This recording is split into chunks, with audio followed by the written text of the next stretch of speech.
Support for this program is provided by Natchitoches, Louisiana's oldest city, offering history, culture, and fun for family vacations. Information and planning tips are available at natchitoches.com.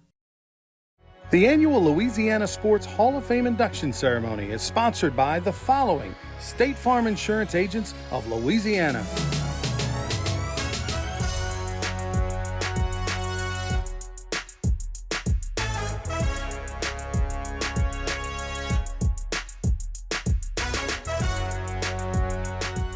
In Louisiana, the heat can be relentless, and when the power goes out, the effects can be unbearable. You can keep the lights on and the air flowing, whether it's an extended outage due to a hurricane or a few hours following a severe summer storm. There's a way to beat the heat and the blackout. Enter the Friends of LPB Power On raffle and you could win a whole house Generac generator valued at over $13,000. Visit lpb.org/raffle for more information. Thank you for supporting LPB.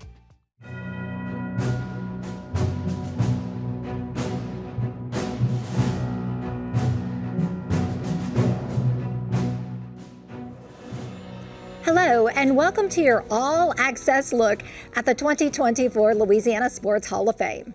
I'm your host, Karen LeBlanc, with a front row seat and behind-the-scenes stories from the Hall of Fame induction weekend held in Natchitoches. This year's inductees range from famous name athletes, including Brees and Seimone Augustus, to the journalists who cover them. Each year, up to 12 Louisiana sports legends have their name enshrined in the hallowed Hall of Fame based in Natchitoches, home of the Louisiana Sports Hall of Fame Museum, which is where we begin.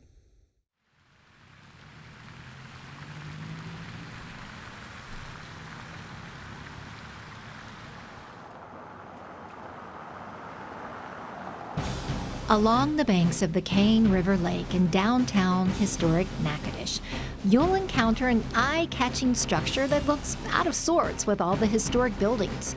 It's a museum, and inside, you'll discover that Louisiana's rich culture and history share the spotlight with the state's world-class athletes. The real reason this is here was that for the first 14 years of the Hall of Fame's existence, from 1958 forward, it was nomadic in nature. There were inductions done halftime of LSU basketball games, at sports banquets, all around the state. There was a small collection of artwork that went on display in certain places, but it didn't have a home. And in 1972, Northwestern State University offered a home and built a permanent display case that expanded to 2, that expanded to 3. For years, it was housed in Prather Coliseum on the campus of Northwestern State. And the fine folks in Natchitoches wanted the Louisiana Sports Hall of Fame to be in their town when other towns and cities didn't want it.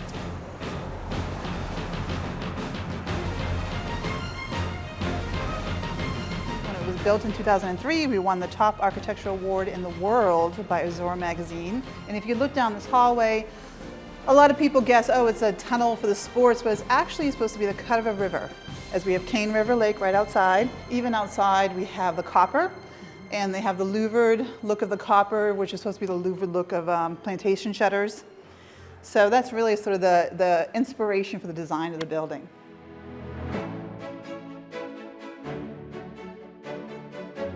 Two museums in one. The ground floor showcases Louisiana's sports legacy, and exhibits upstairs chronicle the history of the region. We stand here in Louisiana's oldest city, in fact, the oldest city in the Louisiana Purchase, older than New Orleans, founded in 1714. So this is certainly the cradle of history in our state and really west of the Mississippi River. We encourage people to come. That's one of the attractions that we tell tourists who are coming, make sure you stop by the Louisiana Sports Hall of Fame. So many great artifacts, memorabilia here. We're bigger than just the meat pie, the Christmas fest. Natchitoches is where the Sports Hall of Fame is anchored. So it's just really amazing to have it here. This is not a Natchitoches thing. This is a Louisiana museum. And it celebrates Louisiana greatness, and it's from Lake Providence to Lake Charles. It's from Ida to Grand Isle. And anybody who walks in here can quickly find something or somebody that speaks to their home in Louisiana. Each year, the museum sets the scene for a weekend-long celebration of Louisiana's newest Sports Hall of Famers.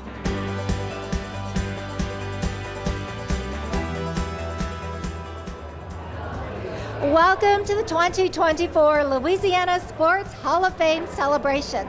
Events kicked off here in Natchitoches at the Louisiana Sports Hall of Fame, where a press conference was held announcing the 12 inductees into the 2024 class. Now, during the ceremony, each one of them received a signature Sports Hall of Fame blazer.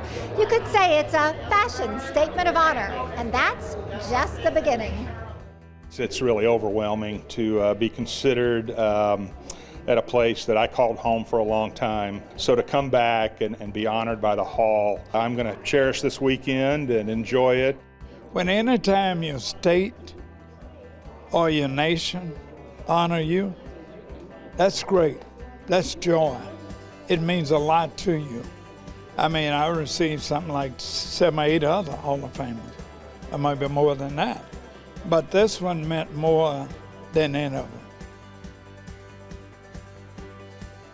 Each year, Hall of Fame inductees loan their personal mementos for a memorabilia exhibit that debuts during the Hall of Fame induction celebration.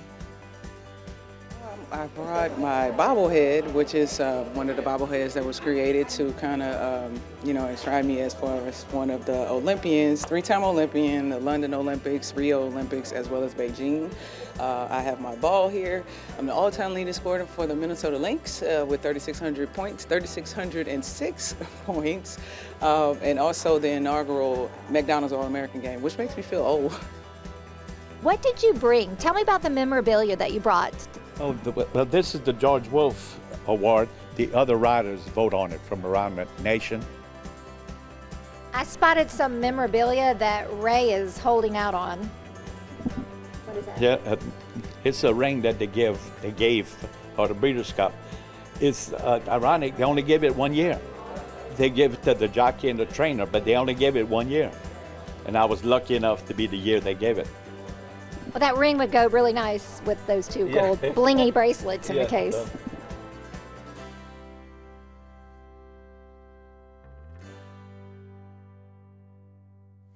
Another highlight of the memorabilia exhibit are the portraits of the 2024 inductees in the Louisiana Sports Hall of Fame, the athletes. And Chris Brown is the artist. He's been painting these athletes since 2009.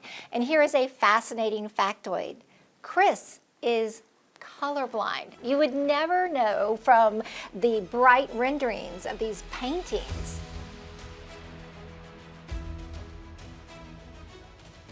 I've adapted, it's just like anybody that would lose a leg, they would adapt to life. I've adapted in that way. I know what I see. I have no clue what you see. Each inductee's name is etched into the museum's illuminated Sports Hall of Fame wall. Names date back to 1959 with the first class of sports greats.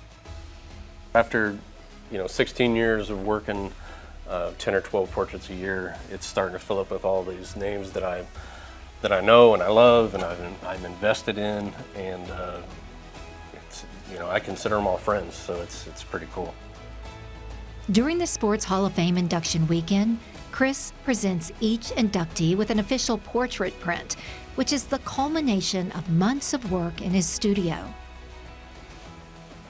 Well, I think that's great. It made me look a lot younger, made me look taller. I said, he actually looks like I lost weight, that's not true, because I built like a meatball. I'm excited about being here. I'm excited about all the places that we've coached at, and more importantly, the experiences we had at every stop along the way, whether it's Tulane or high school.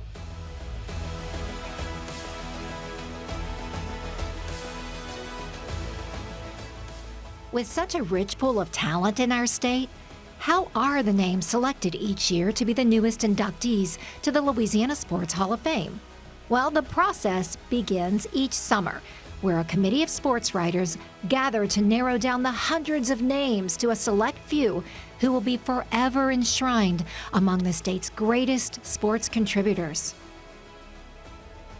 Each year we study a ballot nearly 30 pages long, and we narrow it down to roughly a third of that to go into a meeting room somewhere and vote like you used to see voting in a political convention. It's a very challenging process, even up to the day of the selection. We have a tremendous trove of great sports figures, and even the competition to get in this Hall of Fame, while it's not a competition as such, the challenge the voters face each year, there are some astounding people who have not yet been elected because of the depth of great, not good, but great elite sports figures.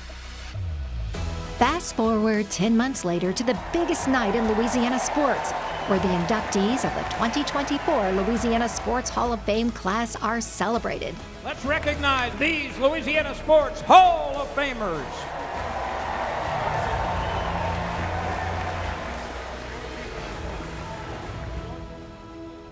Among these are individuals whose careers have paralleled great athletes.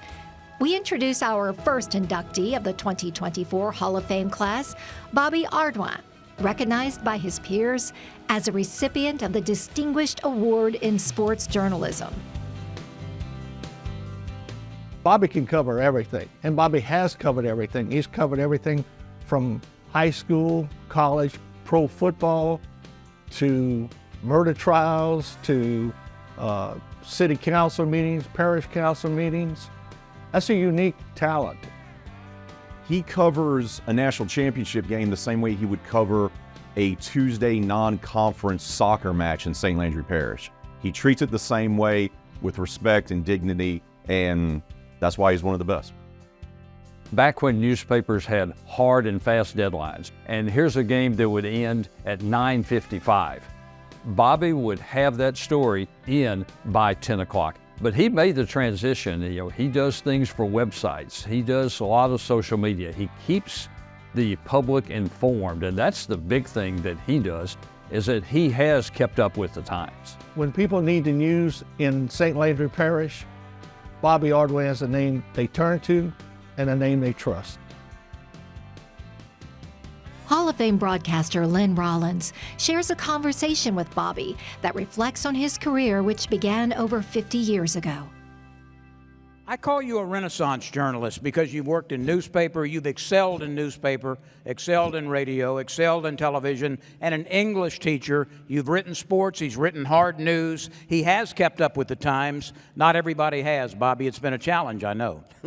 Yeah, my skills with the computer weren't very good to start off with, but I had a lot of help with my students. They taught me how to use the computer, and to be honest, I stayed around in the school system long enough for them to show me just about everything that I need to know about modern journalism. And as Lynn knows, because he was back there too, I started off on a typewriter. Some of you may not know what that is. What you may not know is the toughness, the resiliency of Bobby Ardoin. He's had a heart attack. He's had cancer. He kept working through all of it. And Bobby, the people who know you best say they didn't expect anything else from you. Well, I just pretended that it never happened, you know. You know, let's count those words. I pretended that it never happened. 6 words, the greatest cure in history, right? Just pretend it doesn't happen. Before we end this conversation, let's talk about some people in your life who've been instrumental. They have been bedrock to your career, the folks that you would like to recognize tonight. Yeah, even though I have a pretty strange biological background, I had 2 fantastic adoptive parents, and they were just, you know, the greatest parents in the world, because they didn't have to adopt me, but they did, and they were, yeah.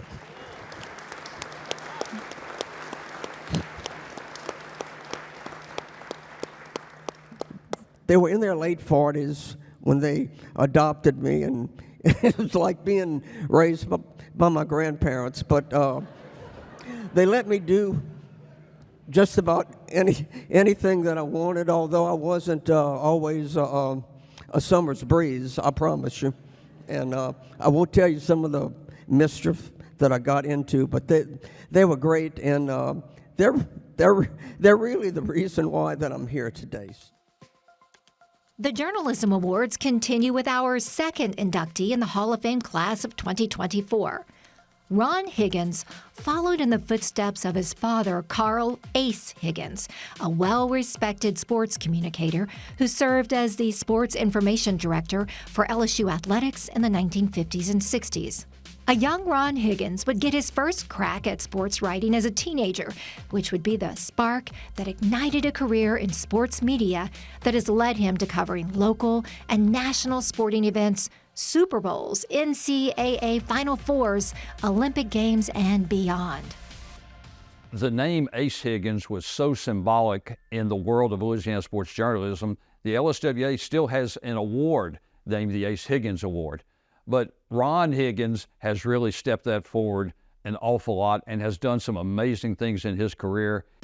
He's probably one of the best dressed sports writers in the Southeast. But secondly, his ability to take and look out for colleagues and other people in the media, bar none, is at the very top.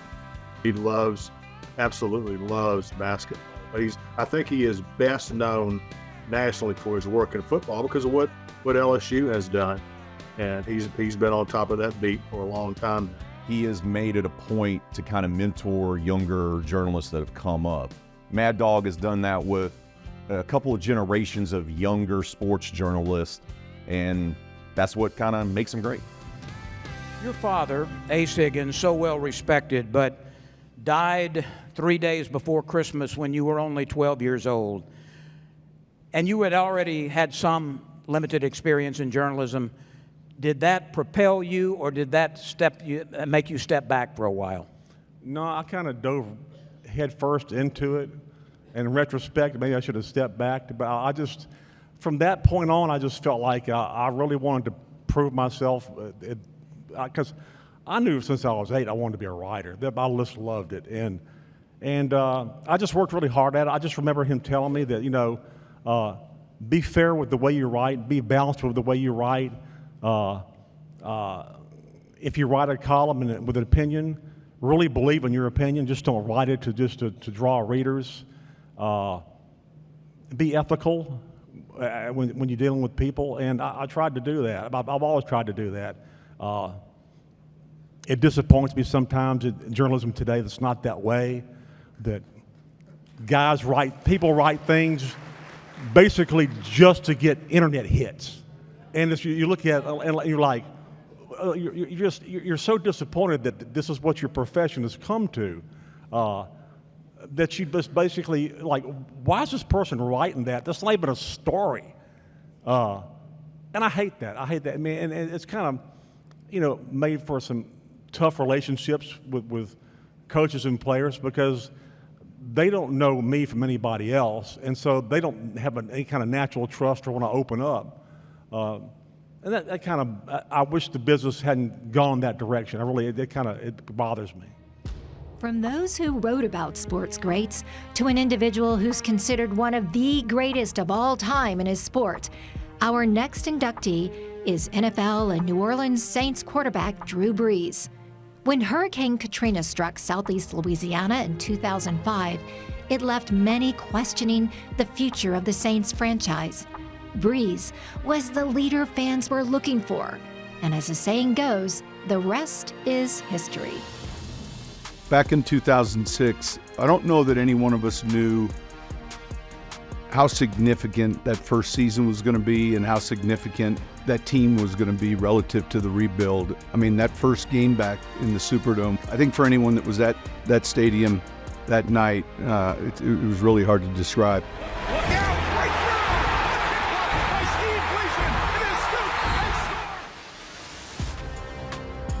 You watch him lead by example.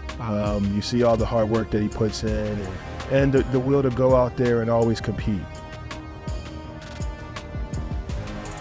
We got all the things we expected leadership-wise off the field, but then his skill set continued to flourish and get better and get better and get better. The tight ends, the receivers, the running backs, everyone's play was better. The Saints are going to do it. The miracle in Miami has happened.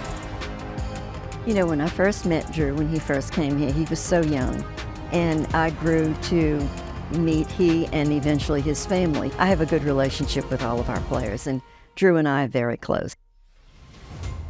As I reflect on this adventure we've been on, I am filled with infinite gratitude for the incredible friend you have been. When I say, through adversity, we find our heroes. New Orleans needed Drew, like gumbo needs its roux. He lived it, on the field. He lived it off the field. We got to be special. We got to spell greatness. So we got to finish strong. Did everything at an elite level. The Saints thought they found a quarterback. They didn't realize they hired Clark Kent. In an interview with Baton Rouge sports reporter Jacques Doucet, Drew shared what he's up to since retiring from the NFL. Towards the end of my career with football, one of the great things about it was the fact that my kids were getting to that age where they understood what Dad did and they could be a part of it. So, countless moments throughout the week where I had a chance to bring my boys into the locker room. They had the opportunity to just kind of be a part of my weekly routine, but also kind of be around some of the, their idols and the people that they were looking up to and that they were able to watch on Sundays. And they were really into the games too as well. But there was also that draw for me, I think, as they got older to just be at home with them more and to be a part of all the things that they had going on, all of their activities, And so for me, retirement has been coaching my kids in just about every sport you can imagine. My favorite thing in life is to watch them play with whatever they're doing.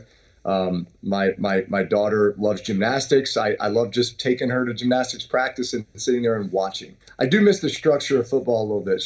Football provided that, like down to the minute, structure and habits, each and every day.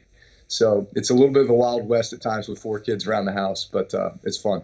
Drew, you were a Texas kid who then played at Purdue. You came to Louisiana in 2006, and a special relationship and a special bond was formed. Like the Green Bay Packers, the Saints, a pro team, so to speak, with a college atmosphere and a college connection. What was it like playing in the Superdome and playing for the Who Dat Nation?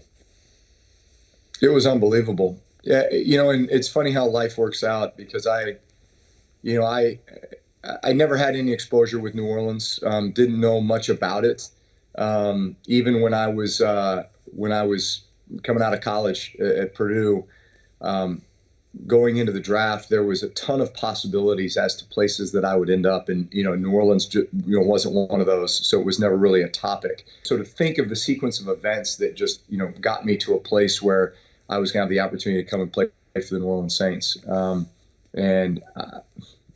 I could not imagine a better place to play football or a better fan base to be able to play in front of. To your point, it is kind of like that college atmosphere of the fans are just so invested and they love the team so much. And it is just such a part of the fabric of the community.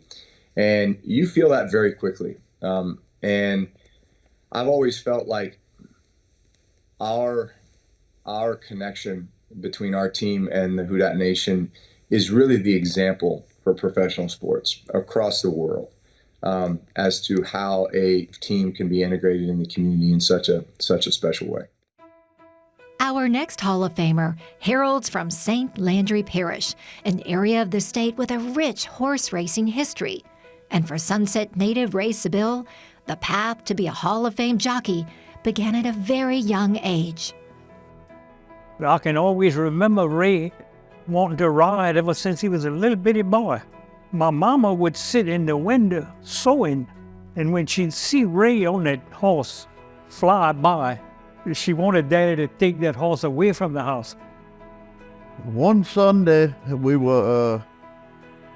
had us a race for a dime. Then the old cow come walking across, and Ray ran into that cow So we had to rerun the race. With Larry being the trainer, my daddy being the owner, or Mud being the trainer. A lot of hard work, because horses are 365 days a year, 7 days a week. They tell him, they'd say, you better come to school, because you ain't going to get nowhere in life riding a horse. He was going to be a jockey. There was nothing going to stop him. And they're off.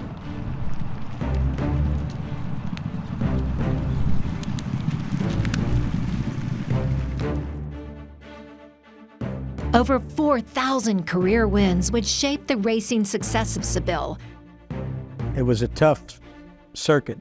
I mean, you had Bill Shoemaker, you had Lafitte Penkai, you had Chris McCarron, you had Fernando Toro.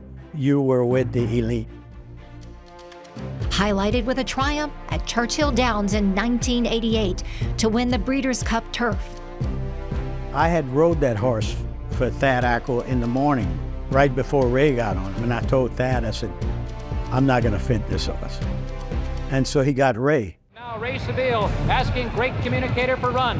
They're trying to shake loose from Sunshine Forever, who looms a threatening menace just off his flank on the outside.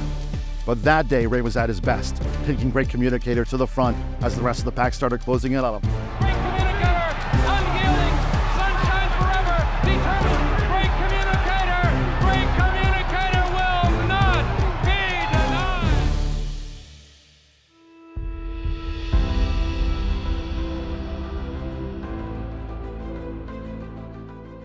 He's worked hard all these years and been a great asset to our sport. He was well known and well liked. Very, very glorious. He's world famous. Many a time you tell people who you are and they want to know if you can do Ray. He really put the Seville name on the map.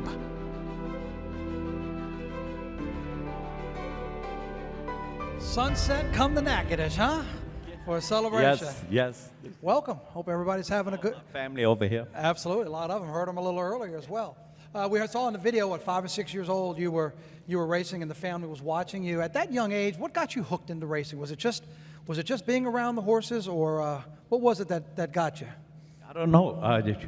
Just being around horses, because we always had horses, in the pasture.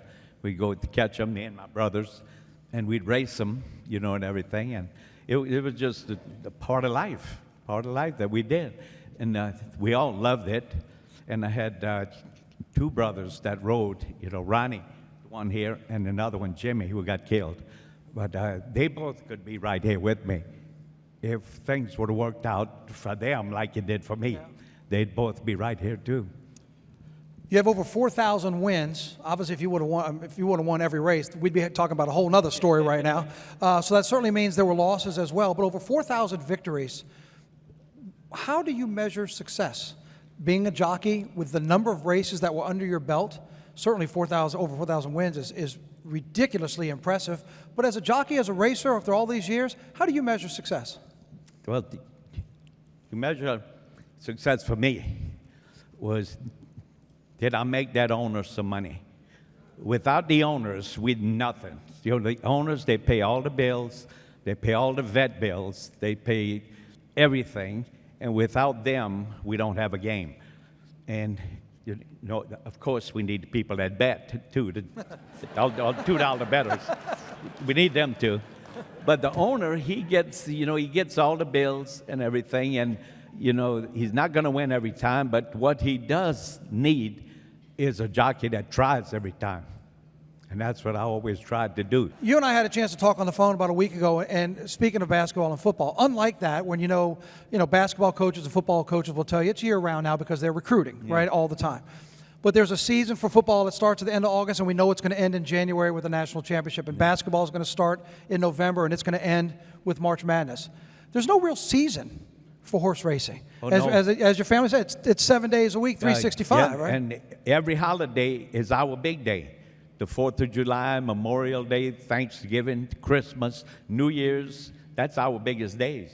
So you have no holidays. You know, you got to work around that, and that's where your family comes in. That's what I was going to ask you. What the family life is like for a schedule like that. Yeah, well, we're going to eat the turkey. We'll eat it after the races. And they'll eat it, I'll smell it. That's all, you know, you can't eat it. Just finally, just what it's been like this weekend, meeting so many people. When we've talked on the purple carpet, you and I finished, you immediately were over taking pictures. You were at Burt Jones over there. Kim Mulkey had just walked in. You look like you're having a lot of fun meeting everybody. Oh, Lottie, especially Burt Jones. You know, I can't remember what she sent me to the store for yesterday to get, but Burt Jones, and I asked him, I said, I saw you play a game on a Monday night game, and you threw 3 touchdown passes with the Baltimore Colts, and you walked off the field holding your shoulder like this. And he said that was 1978 with Washington Redskins, and he tore all of his shoulder up. He said it was 1 year before I ever played another game. And he said 1978. I said, well, I remember that game. You remember that, but you're not sure why she sent you to the store yesterday? I can't remember yesterday. So it's an outstanding class all the way around, and you are certainly a big part of it. It's a pleasure meeting you, and congratulations on your induction into the Hall of Fame. Ray Seville, everybody. Thank you. Still to come, the room erupts for Grambling coaching legend Wilbert Ellis. Plus, women's basketball star Seimone Augustus explains how it takes a village, and more of the festivities at the annual Hall of Fame celebration in Natchitoches.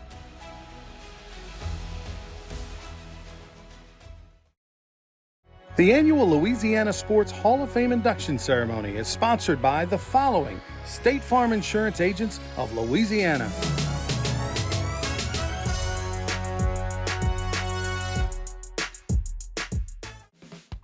Your generosity makes public broadcasting possible. Support the programs you love on LPB by becoming a member today. Join our team at $12 a month and receive the Louisiana Sports Hall of Fame combo, including the official Sports Hall of Fame tumbler, the Hall of Fame koozie, and a DVD of this awards ceremony. For $10 a month, choose the Louisiana Sports Hall of Fame 20-ounce tumbler. Or for just $6 a month, receive the Sports Hall of Fame koozie and this awards ceremony on DVD. Plus receive the monthly LPB program guide Visions and the streaming service LPB Passport.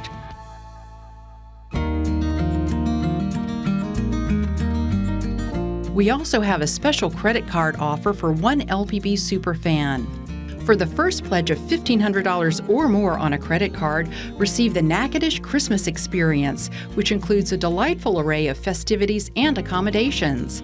Enjoy 2 tickets to the Northwestern State University Christmas Gala on Friday, December 6th. 2 tickets to the City of Natchitoches Christmas Festival reception at the Prudhomme Rouquier House with an all-you-can-eat and drink experience and a prime spot to watch the parade.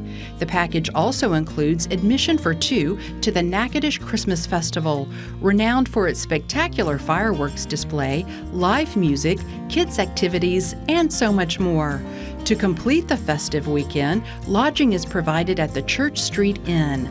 Plus receive a pair of tickets to the Louisiana Sports Hall of Fame Museum and all gifts from this show. Hi everyone, I'm Charlie Wynnum, along with legendary sportsman of Louisiana, Ronnie Rance, because we're talking about LSU Baseball World Series back in the early 90s, Louisiana Hall of Fame in Natchitoches, president and CEO, owner of the Baton Rouge Rougarou. I don't have enough time, but welcome nonetheless. Thank you, Charlie. Glad to be here. Hey, LPB and Louisiana Sports Hall of Fame have begun a partnership just a couple of years ago. How important is something like that, not only for you, it's already incredibly important to LPB. No, it's a great partnership because, you're talking about 2 entities that care about the state of Louisiana and represent the state of Louisiana. The Louisiana Sports Hall of Fame, of course, is in Natchitoches, Louisiana, and which is in the northern part of the state, but yet the population base is in the southern part of the state, and a lot of the Hall of Famers come from the south. South as well. And we represent the state, and we do events throughout the state of Louisiana, not just in Natchitoches. And so it makes sense for us to tell the stories of the Hall of Fame, and with the help of LPB. Louisiana storyteller right there, right here, all around you. And having the ceremonies, the 2024 ceremonies, once again, live streamed, and then you're watching it right now during our pledge break. How important and how exciting and busy just was it this past weekend? It always is. It's a whirlwind of fun. You know, we're like a swan, the Louisiana Sports Hall of Fame. We look very calm above the water, but below we are paddling like crazy. And 7 events in 3 days, and of course you're seeing a lot of it here tonight. And we're honoring the Hall of Fame class. Each and every year, they're tremendous stories. They're tremendous Hall of Famers. Everybody knows about baseball, football, basketball. It's all those other stories. It's jockeys, it's wrestling, it's coaching, it's the administrators. It's all their stories that are probably even more incredible. And the sports writers. Well, the people don't realize the history, right? The Louisiana Sports Writers Association started in the late 50s, and in the late 50s they're getting around, and think about it, every little town had a newspaper, and every newspaper had a sports writer, or maybe more than one. Right. And so there were hundreds of sports writers in Louisiana, and they started a Hall of Fame in the late 50s, and for about 15 years it was just a banquet, and they were looking for a home. And in the early 70s, Natchitoches and Northwestern States stood up and said, we'll house you in Natchitoches. And that's how the Prather Coliseum on the campus of Northwestern State, their basketball arena, became the home of the Hall of Fame. And then finally, in 2013, the Louisiana Sports Hall of Fame got a building of its own thanks to the federal government. Which, thanks to LPB, you're getting to see what exactly that structure is. If you haven't been there yet, you need to. Once again, this is a pledge drive. We're getting the Louisiana stories out here through Louisiana Sports Hall of Fame as well as LPB. And Ronnie, I want to let people know that this is a corporate challenge. What exactly does that mean, my friend? Well, Bo Harris, who was a heck of a football player at LSU in the early 70s, was a second-team All-SEC player, played 8 years in the NFL, even got to a Super Bowl and with the Cincinnati Bengals as a linebacker. Hey, Bo Harris Wealth Management up in Shreveport, they are going to match dollar for dollar up to $1,500 every donation while this is airing. So we urge people to support LPB, get out their credit cards, make a donation. We've got some nice official Louisiana Sports Hall of Fame swag for you as well. This is so important. We are able to tell these Louisiana stories out there because of viewers like you, because this is the time you take the moment and give us a call or go online and tell us you want to join the team, and we want you to be part of the first string. And actually, you could be second or third string, because no amount of money is too small or too great. Everybody can be a part of the team right now. You know, Charlie, I can remember the very first time I gave to public broadcasting. I was living in Phoenix, Arizona. I was in the minor leagues, and I made a donation, and I got the Kenny Loggins Live from the Redwoods concert CD. Oh, stop. I still have it to this day. I was like, I got to make a donation. I got to support. And I was like early 20s. So you can be old, you can be young, just give. Yeah, get some Louisiana Sports Hall of Fame official swag, and of course we hope that you'll come see us in Natchitoches. Our museum's open Tuesday through Saturday, and it's well worth a day trip, a weekend trip to a beautiful city. Oh, you know what? I mean, as much as I'm familiar with it, because I've enjoyed it so much. And coming up in our next break, we're going to tell you how to enjoy Natchitoches firsthand and enjoy the Louisiana Sports Hall of Fame. Before we go back to our program, let's take a look again at some of those wonderful thank you gifts. Your generosity makes public broadcasting possible. Support the programs you love on LPB by becoming a member today. Join our team at $12 a month and receive the Louisiana Sports Hall of Fame combo, including the official Sports Hall of Fame tumbler, the Hall of Fame koozie, and a DVD of this awards ceremony. For $10 a month, choose the Louisiana Sports Hall of Fame 20-ounce tumbler. Or for just $6 a month, receive the Sports Hall of Fame koozie and this awards ceremony on DVD. Plus receive the monthly LPB program guide Visions and the streaming service LPB Passport.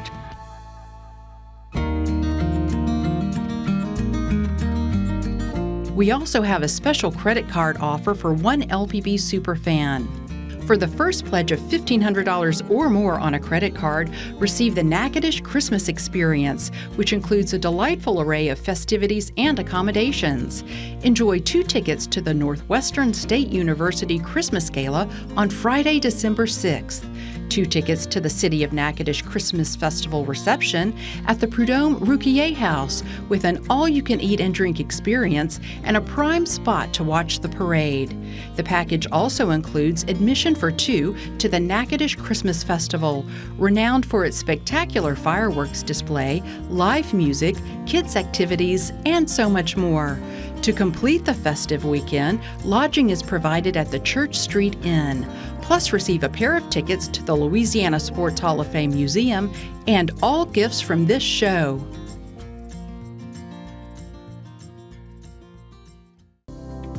La Capital Federal Credit Union has over 60 years of serving communities across Louisiana. From buying a first home to planning for the future, La Capital FCU is there every step of the way.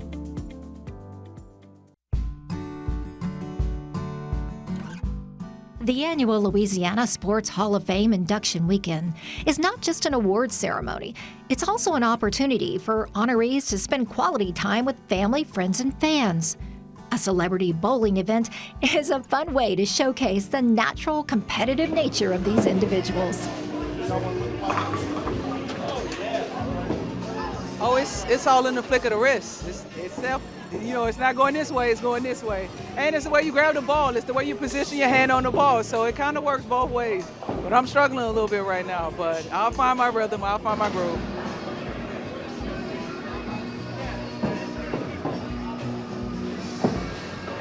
I have a tendency the gutter is too big for me, you know what I mean?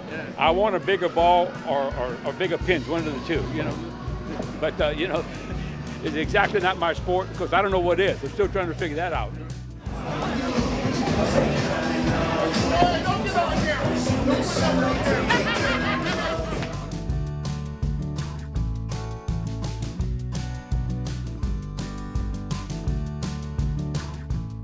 Mixing in some sightseeing during this all-sports weekend with a cruise down the Cane River on the Cane River Queen Paddle Wheeler. It's a new event kicking off the Rockin' Riverfest in downtown Natchitoches.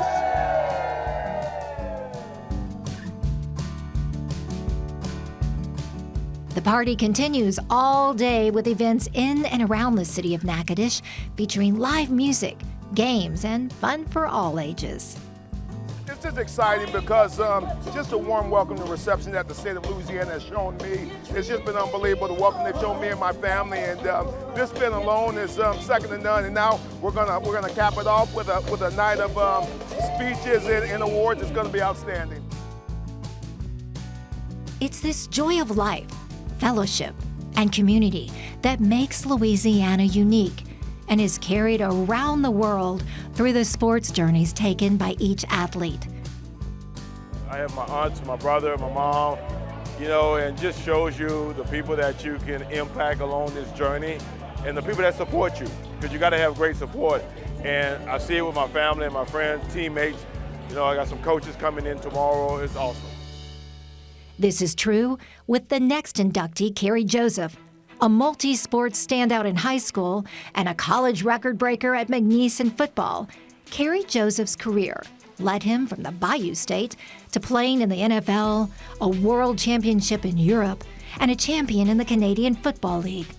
Colleagues throughout his journey will always remember the athletic talent he displayed.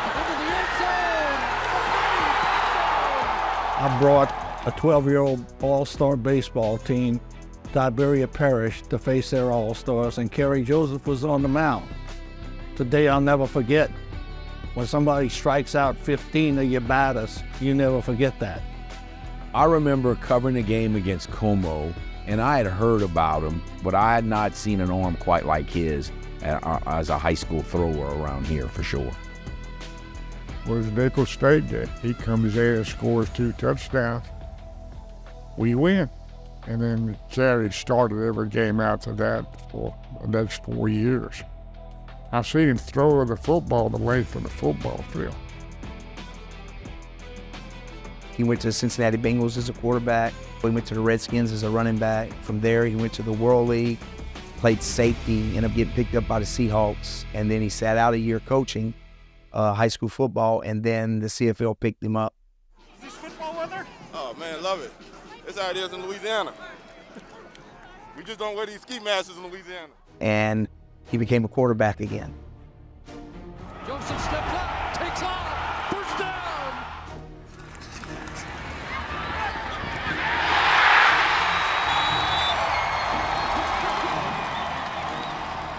Terry obviously was supremely talented as an athlete. He was big and strong. He was a great runner, had a great arm. Players were drawn to him naturally. He's a great human being. He was easy to coach. He was a great person. And to lead that team in a way that brought dignity not only to himself, but most importantly to his team and his teammates. Joseph takes the knee, and the Saskatchewan Roughriders come back to Toronto and win. We knew he had that special ability. He's a winner.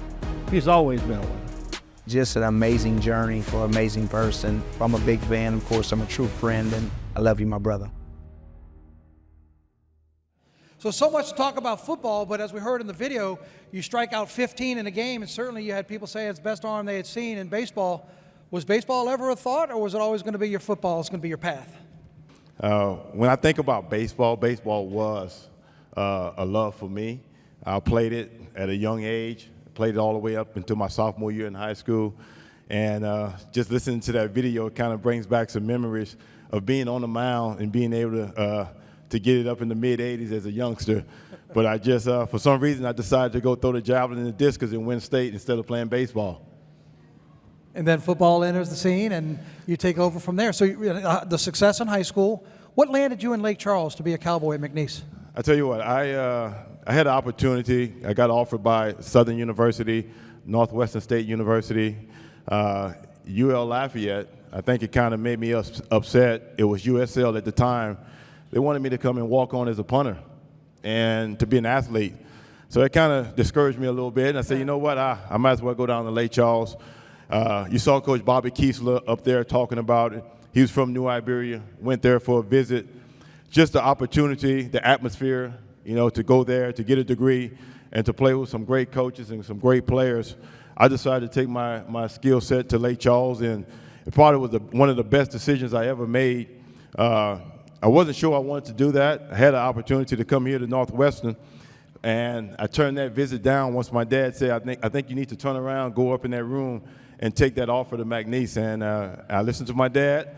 That's what happens when you get a lot of whippings. And your mom is an educator, and she decides to whip you also. You know, you listen as a young kid. And I went in there, and I did that. And it was the best decision I made, and you can see the career that I was able to have. But it wasn't because of me. It was also because of my great coaches and teammates and friends that I was able to develop along that journey at McNeese State University. And I want to take this time also to say, from the bottom of my heart, thank you, because I had the right people in my corner to make sure I didn't go the wrong way. When I talk about family, when I talk about faith, when I talk about my dad, the late Donald Joseph, and my mom, Geraldine Joseph, when you talk about faith, you talk about growing up in the South in the Southern Baptist Church, and you had to be in church at 6:30 in the morning. Hey, you learn, you know where your faith is at, you know, and you always remember that. So I'm grateful that I was able to lean on that, to lean on my faith, my perseverance throughout my career, because it wasn't always easy. I had to switch positions. I had to go to the CFL. I had to go to NFL Europe. It wasn't always easy for Kerry Joseph, but I was able to always to rely on my foundation, to go back on the things that I was taught as a young kid, and I was able to do that. I was always able to go back to that competitive environment that my dad created for myself and my brothers, and just leaning on that. One thing I learned was I wasn't always the most talented, but the hard work and the dedication with the faith, you wasn't going to outwork me. I was going to always be the last one in the building, last one on the field, and that's the perseverance now that I share as a professional coach. From the gridiron to the hardwood, the next inductee of the 2024 class elevated Tulane basketball to national prominence. In the 1980s, a point shaving scandal forced Tulane to suspend its basketball program. Perry Clark entered as a young head coach with new ideas and revitalized the Green Wave to heights no one could have ever imagined. but this was the late 80s, and Barry Clark was the first African-American head coach at Tulane University. Perry was being asked to start or to restart a Division I men's basketball program. There was no blueprint that he could follow. In the 1990s, with no transfer portal, no NIL, no one and done, no unionization of players, having to recruit to a school with higher academic standards, Barry Clark resurrected a program here at Tulane.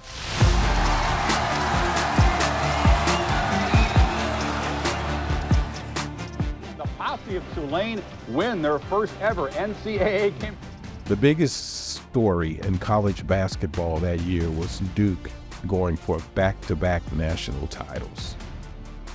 The second biggest story was Tulane basketball.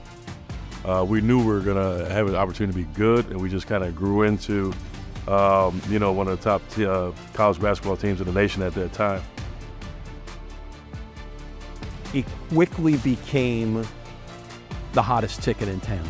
Not just the best 4 years of my life, but also all the lasting relationships that, we were able to cultivate, and Coach Clark was the person who put all those things together. How about that response right there?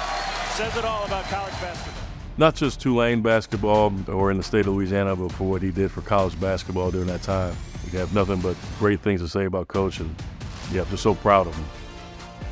For what this program was able to do from no program to 2 years later, winning a conference championship, it's something that is truly remarkable and may never be done again in the history of college athletics. Today, Coach Clark still cherishes that time he spent coaching in the Crescent City.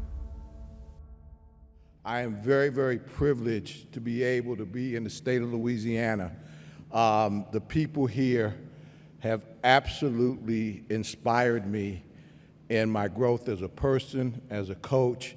You're the most wonderful group of people I've ever been around any place in this country. What you love with your heart, you give with dedication and care, and it allowed us to do something very special because we had to live up to your energy, your desires, and the things that you hold very, very special, which is loyalty and caring. And if I ever get accused of being too loyal, I hope they find enough evidence to find me guilty. Well said. And I have to give a tip to Coach Dale Brown because he's the architect of basketball here in Louisiana. And if it wasn't for his effort to make basketball relevant and how hard he worked, I would not have a place here. And he is the guy that got all this going, and I owe him an awful lot to be able to be successful at Tulane. Before I let you go, let me ask you this. As your career moved on, we saw in the video you made it to, the Final Four with South Carolina before you got into the TV business. I'm trying to beat Tim Brando.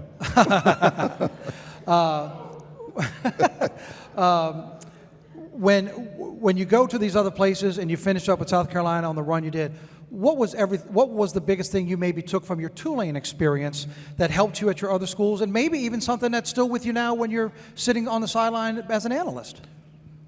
I think the biggest thing is your love for kids in this generation and wanting to see them do better, wanting to see them mature, wanting to see them grow. These kids today are facing the toughest challenge of any generation that's out there in athletics right now. With the transfer portal, with all the things that they have to face with the NIL, nobody's talking about education. We came to school to get educated, to make friends, to have relationships, to be able to build communities. Nobody's talking about that, and it's all transactional, and we have to get back to the values that made education special, that made our culture special, that made our community special, which is taking care of our young people by instilling them certain values and holding them to certain standards and motivating them to be special.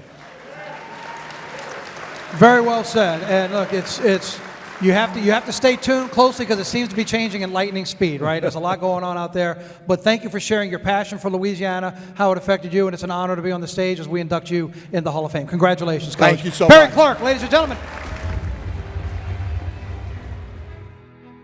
Often forgotten in the world of sports are the movers and shakers behind the scenes. For Tom Burnett, a mentor he met as a college student at Louisiana Tech, would lay the groundwork to becoming a sports administrator who served as commissioner of the Southland Conference for 2 decades. Tom also served on countless national collegiate committees, becoming a highly respected trailblazer for college athletics. You knew being around Tom that he was destined to make great strides and have great success professionally. Tom was at the Sun Belt was when television on the level of conference that the Sun Belt was at, the Southland was at, was kind of in its infancy. And he sort of brought that in and made television a part of what we do. You know, Tom was ahead of his time when you're talking about TV contracts and starting regional, right? And some of those, regional partnerships that really brought the Southland brand to the market. Kind of took the Southland Conference to a different level. When I first got in here and seeing what Tom has done with this conference, it's remarkable the job he did with it. And then there was a time where all the conferences in the country were kind of splitting up and breaking up. Tom deserves 100% of the credit for keeping this conference not just intact, but strengthening it.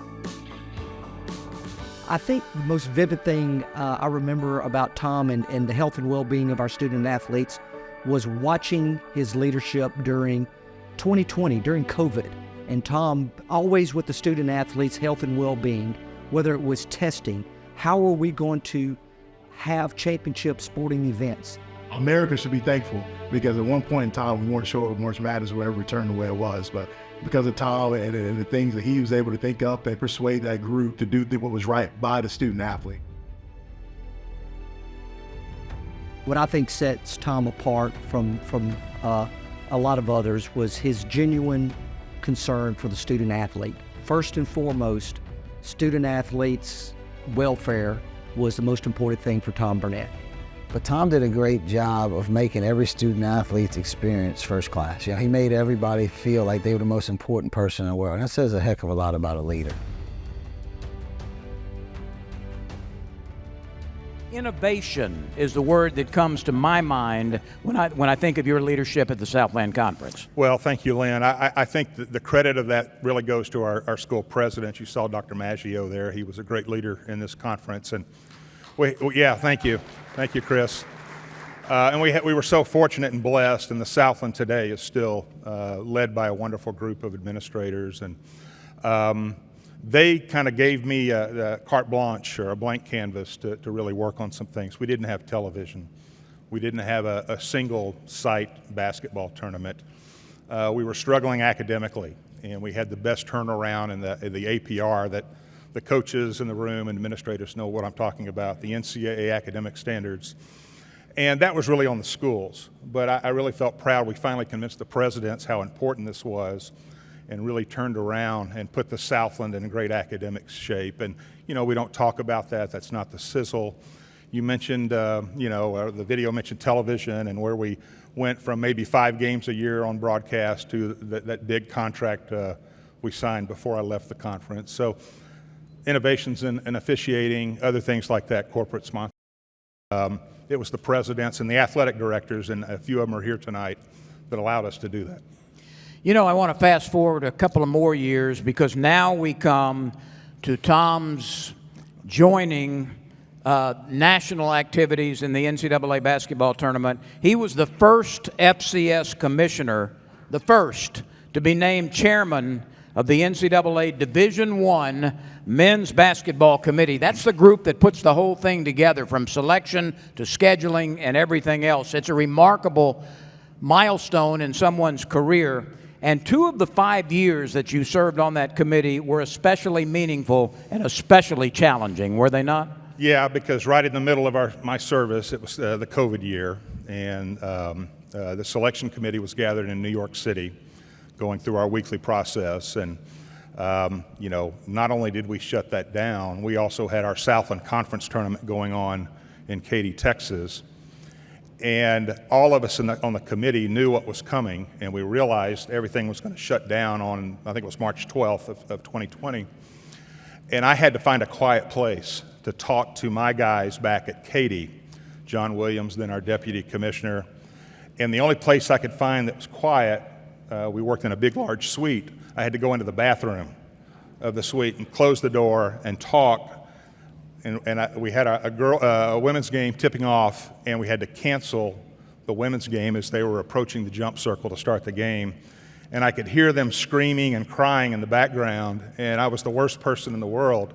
But then you realize this affected all of us in society. So shutting down the tournament in 2020 not only was horrible for all of our student athletes, but it really became existential for the NCAA as a whole.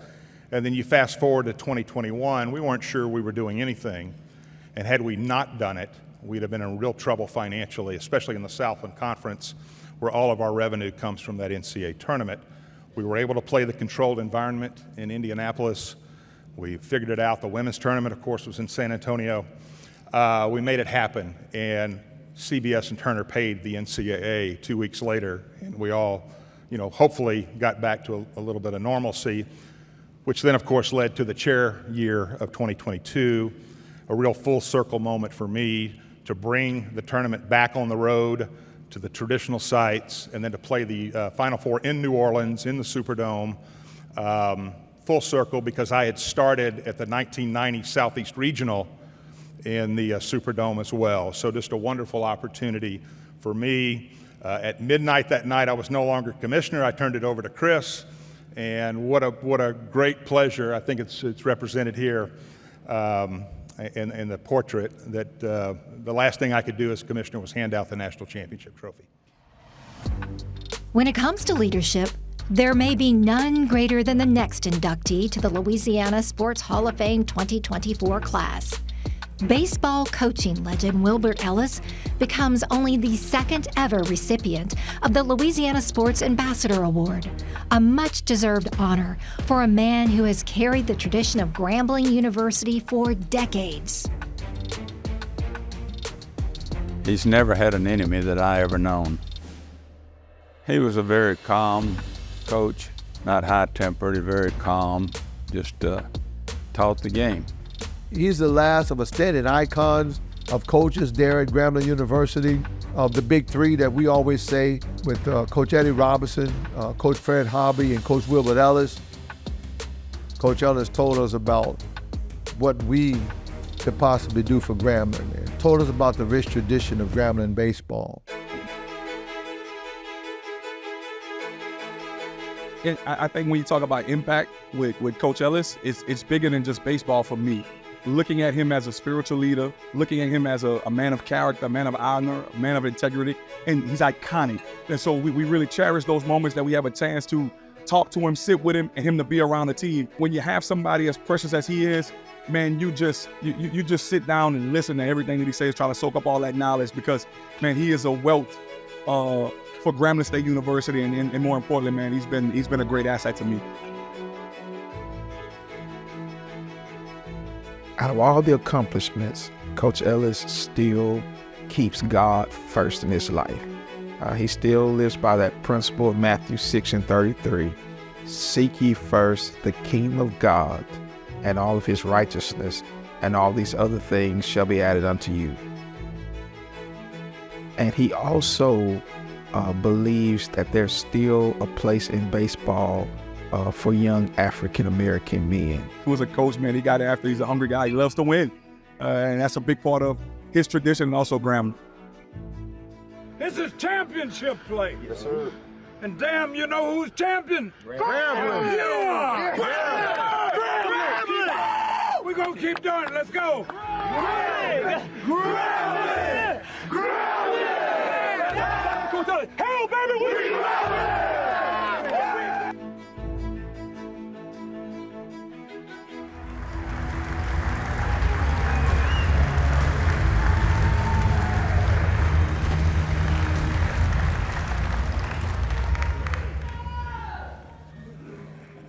That's a heck of a start.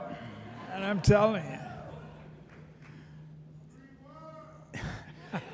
Thanks for your patience. I know you've been waiting to see this man and hear him for a while, and it's good to see you guys get up on your feet and cheer, and feel free to certainly react any way you want to during Coach Ellis's time here.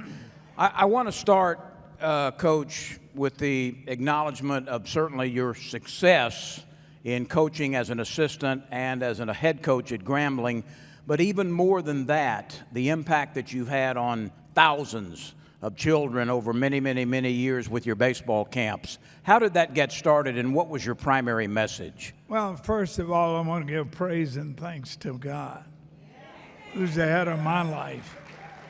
And I've always wanted to give back. I always wanted to make a difference. I always wanted to teach the basic skills in baseball.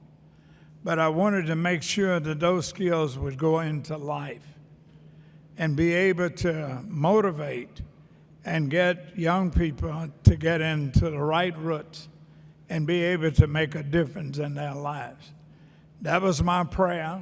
God gave me that prayer. I've been all over the country doing it. And I had some of the greatest people in the world. My mother and father met in Houston, Ellis. And then I had so many different people in my community. And then when I got to Grambling State University, I met some of the finest people in the world. And that was Dr. R.W. Jones, was the head baseball coach, and the president, and the only one in the United States of America. And then I met Eddie G. Robinson, Fred Hobden, and I could go on. And in my community, I met so many people that cared about young people, gave you a desire, gave you a chance, talked about the things that you need to know, the rights and the wrongs. That motivated me.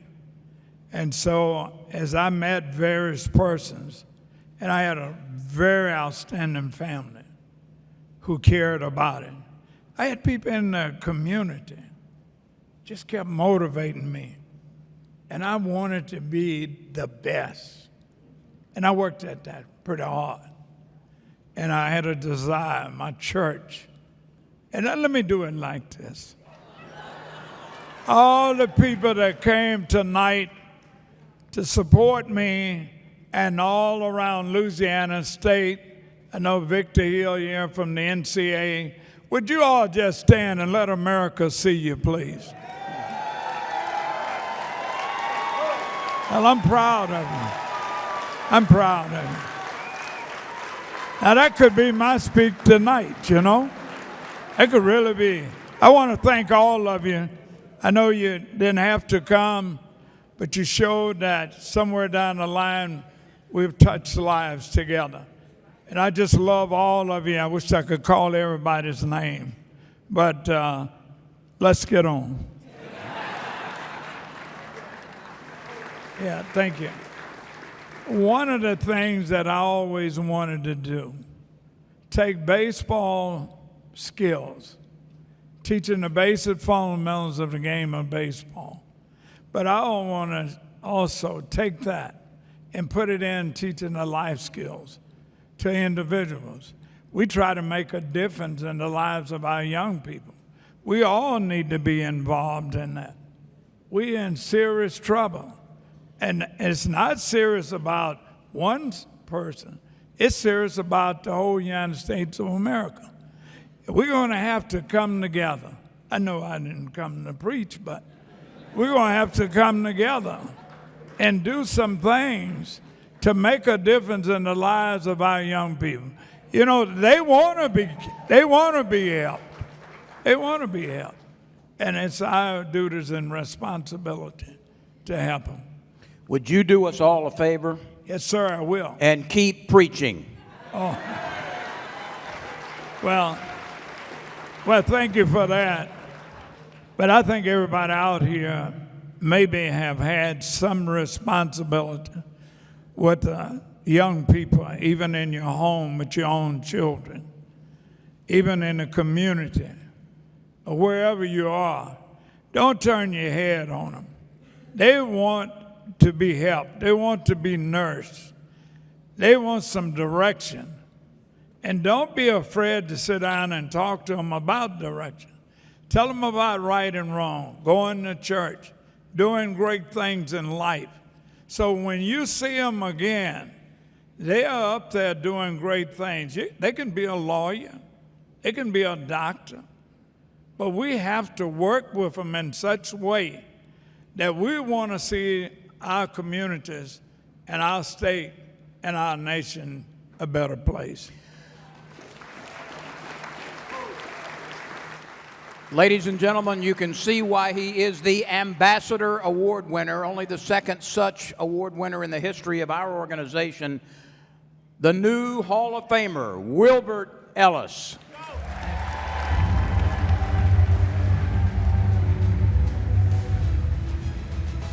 Still to come, high school coaching great Frank Monica.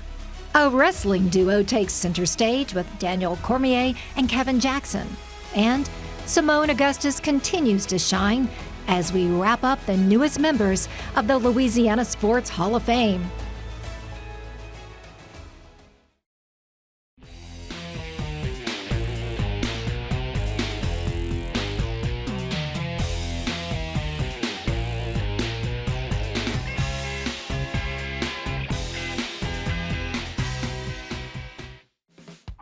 Your generosity makes public broadcasting possible. Support the programs you love on LPB by becoming a member today. Join our team at $12 a month and receive the Louisiana Sports Hall of Fame combo, including the official Sports Hall of Fame tumbler, the Hall of Fame koozie, and a DVD of this awards ceremony. For $10 a month, choose the Louisiana Sports Hall of Fame 20-ounce tumbler. Or for just $6 a month, receive the Sports Hall of Fame koozie and this awards ceremony on DVD. Plus receive the monthly LPB program guide Visions and the streaming service LPB Passport.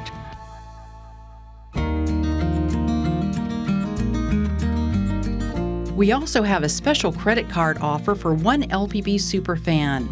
For the first pledge of $1,500 or more on a credit card, receive the Natchitoches Christmas Experience, which includes a delightful array of festivities and accommodations.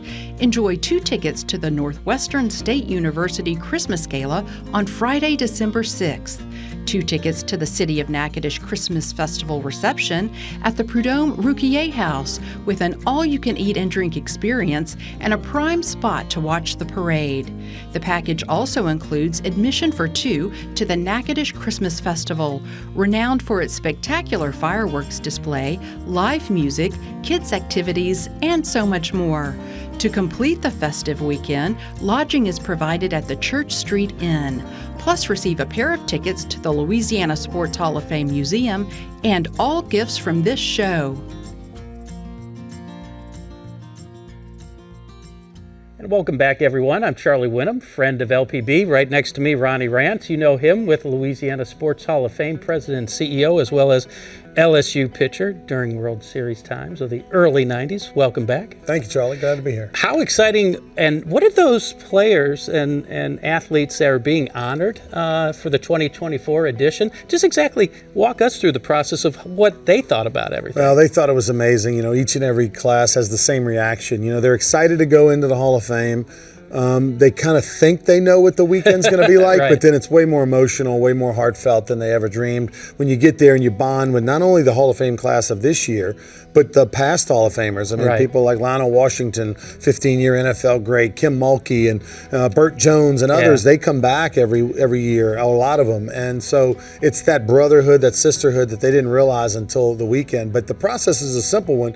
Every August, over about 40 between sports writers, past Hall of Famers, a selection committee of board members, select the Hall of Fame class from a narrowed down list of about 60 people. And it's a very difficult process, much like picking a pope in Rome. I mean, you go in a room, you kind of, everybody's got their people, you fight over it, we send up some white smoke, and here's the list. And here's the list. And that's kind of how it went. And it's a very difficult process, and we're excited every September to announce the class. Well, as was mentioned earlier, this is something that's been going on since the 50s, the sports writers element, saying who are those important people that need to be remembered. And really kudos to the Louisiana Sports Hall of Fame. This isn't just a dinner and a thank you. This is multi-day events. right. There's golfing. There's all sorts of opportunities, not only for the Hall of Fame members to enjoy, but anybody who wants to come to Natchitoches and enjoy it with them. We've had numerous Hall of Famers that have been in other Hall of Fames, right? I mean, Wilbert Ellis this year is in the College Baseball Hall of Fame. Kevin Jackson, the wrestling, USA Wrestling Hall of Fame. They all say the Louisiana Sports Hall of Fame induction weekend is more grand and a better production and more fun than any other Hall of Fame they've been in. When I remember back a few years back when Shaquille O'Neal was inducted. 2013. And Shackatish for a day, That's right. and I think maybe we should turn it into Shackatish more than just a day in 2013. This is part of our membership campaign, and it's really the stories that are produced by LPB in partnership with Louisiana Sports Hall of Fame that means a lot to us, and we think it means a lot to you as well. So this is your time to be part of our team. This is your time to become a legacy member, as LPB is about ready to celebrate its 50th anniversary in a year. Get on board and join this very, very important team. Yeah, really, special kudos to Chris Lecoq and his team over at LPB for all the hard work they've done. The packages that you're seeing tonight, all the features you're seeing tonight, they spent months working on in their first class. And we want you to be a part of the team, and you're going to get some nice swag for it as well. You get some official Hall of Fame merchandise. LPB also tells Louisiana stories with Louisiana legends as well as Louisiana young heroes. We are all about telling Louisiana stories. Another Louisiana fella by the name of Tim Brando that you've known around Louisiana and then around the country as one of the best sportscasters around. He has a few thoughts as well to share about public television.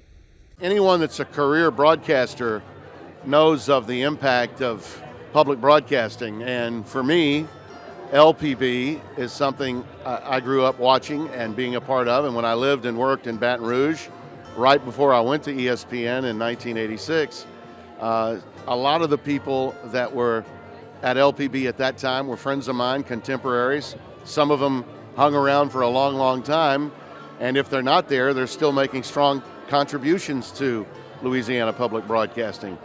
What's great about it, I think, is the fact that everybody can get it. A lot of times if an event is on cable or if an event is digital, you don't necessarily find it. You don't have as much access to it as you do with Louisiana Public Broadcasting. And I think a lot of people are going to be introduced to the Louisiana Sports Hall of Fame via LPB for the very first time, which is a great thing. Our state has so much to be proud of, and our museum is second to none.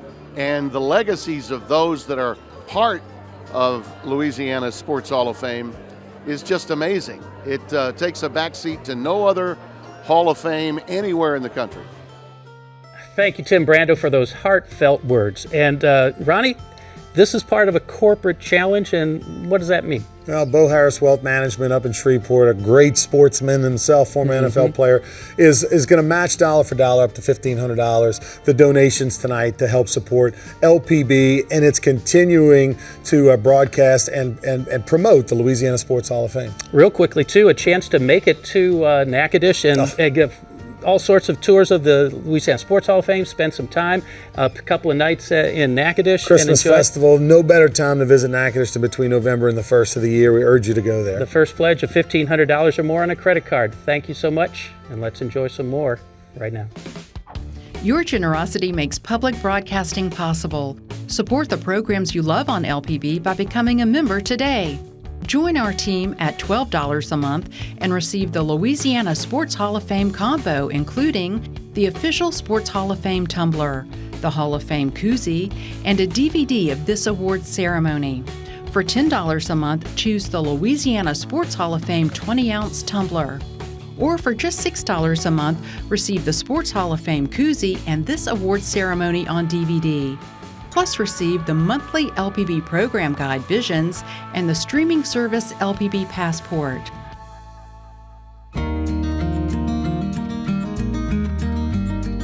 We also have a special credit card offer for one LPB superfan. For the first pledge of $1,500 or more on a credit card, receive the Natchitoches Christmas Experience, which includes a delightful array of festivities and accommodations. Enjoy 2 tickets to the Northwestern State University Christmas Gala on Friday, December 6th. 2 tickets to the City of Natchitoches Christmas Festival reception at the Prudhomme Rouquier House with an all-you-can-eat and drink experience and a prime spot to watch the parade. The package also includes admission for 2 to the Natchitoches Christmas Festival, renowned for its spectacular fireworks display, live music, kids' activities, and so much more. To complete the festive weekend, lodging is provided at the Church Street Inn.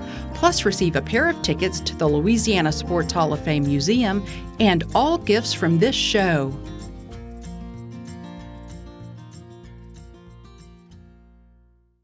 Hi, I'm Miss Louisiana, Mackenzie Scroggs, with a safety message from the Louisiana propane dealers. Propane cylinders are safety certified for 12 years, and after that, you must have it recertified or traded in for a new one. And if you make any changes to your tank or appliances, you must have it inspected by a certified propane dealer.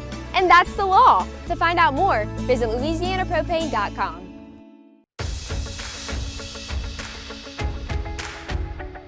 A highlight of the annual Hall of Fame induction weekend is the opportunity for young athletes to learn from these sports greats. The theme of this event is to promote sportsmanship, hard work, and growth. All qualities that make up a Hall of Fame athlete. Good, better, best. Never let it rest. We're out here for the Louisiana Sports Hall of Fame 2024 Junior Training Camp with some of our Hall of Famers, both on the basketball side inside and then outside on the football side on Turpin's Field. We're looking forward to seeing some skills. Louisiana's got the best talent in the world, and that's going to be on display today. You cannot go in the state of Louisiana and not find talent. This state is talent rich, and this is a great opportunity for these guys to be able to mature and grow and be taught at the hands of some of the greatest that have ever been a part of this sport. It's an honor to be here at the Louisiana Sports Hall of Fame.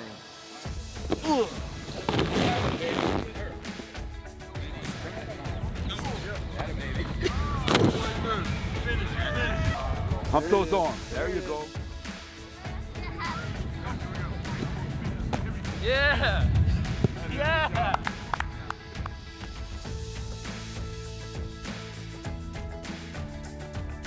From the kids' camp to the purple carpet walk leading up to the main event, Louisiana's athletic talent of the past, present, and future collide. This weekend is a homecoming for many who are part of an elite group of sports legends.